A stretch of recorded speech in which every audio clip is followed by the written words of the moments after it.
చూసి వెళ్ళిపోతాం. లేదు ఏం జరిగిందో దాని మీద విచారణ జరగాలి, ఆ బొగ్గు తెప్పియాలి, సింగరేణిని కార్మికులు కాపాడాలి. రాజకీయ విషయంలో గొడవ పడేది, దీంతో కొట్లాడేది లేదు. మేము 2 లక్షల మెట్రిక్ టన్నుల బొగ్గు ఉందని సింగరేణి అఫీషియల్గా వెబ్సైట్లో పెట్టారు. మాకు ఇక్కడ కార్మికులు చెప్తున్నారు 3 లక్షలు కాదు కదన్నా, ఏం బొగ్గే లేదు అంటున్నారు. ఏమో చెప్తున్నారు సెక్యూరిటీ ఆఫీసర్ నాకు చెప్పరా,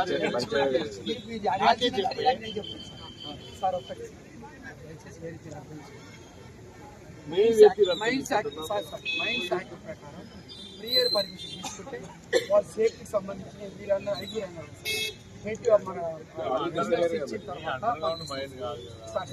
ఒక నిమిషం సెక్యూరిటీ ఆఫీసర్ గారు, మేము అండర్ గ్రౌండ్ పోతలేము, బొగ్గు ఉత్పత్తి చేసే open cast పోతలేము.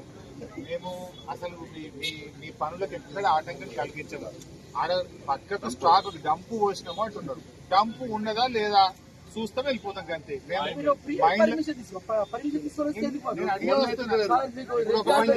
Security officer sir ఇంకా గంట సేపు నిలబడతా, పోయి పర్మిషన్ చెప్పు. 5 చెప్పు, నేను 1 గంట నిలబడతా, ఒక 5 పర్మిషన్ చెప్పు. పర్వాలేదు బాయ్ సార్, ఇప్పుడు ఏమున్నది, I will wait for 1 hour, పోయి పర్మిషన్ చెప్పు. 5 ఎక్కువ మంది గోదావరి కింద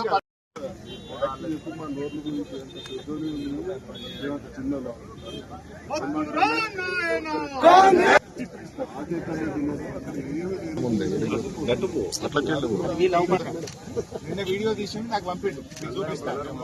ఇవాళ మళ్ళీ వీడియో తీస్తుంటే నిన్ననేమో మట్టి కుప్పాలి, రాత్రి అంతా బొగ్గు తెచ్చి మీద ఇట్లా ఆ ఫోన్ తో వీడియో తీస్తే మీరు వీడియో గుంజుకుంటారు, ఫోన్ గుంజుకుంటారా? ఏం దాచుకుంటారు? అత్యంత అడ్డం పెట్టి ఈ స్కామ్ ఆపలేదు, చూపలేదు కదా. ఎందుకు ఇట్లా ఆపుతుంది? ఎటుపోయింది బొగ్గు చెప్పండి. మీరు తప్పు చేయకపోతే మమ్మల్ని అలో చేయండి, 5 పై చూసేస్తాము. పోలీసులను అడ్డం పెట్టి మీ తప్పును కప్పుకుంటారా?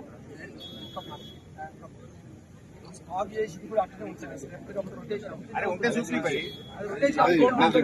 మంచి క్వశ్చన్ వేసినావు. స్టాక్ రొటేషన్ అవుతుంది కదా. ఇవాళ భూపాలపల్లిలో ఎంత స్టాక్ చూపించారు? ఇవాళ 3,05,000 మెట్రిక్ టన్నులు. 3 లక్షలు ఉందా చూద్దాం. 3 లక్షలు 5,000 బొగ్గుంటే నేను సారీ చెప్పి వెళ్ళిపోతా, రాజీనామా చేసి వెళ్ళిపోతా. లేదాడ బొగ్గు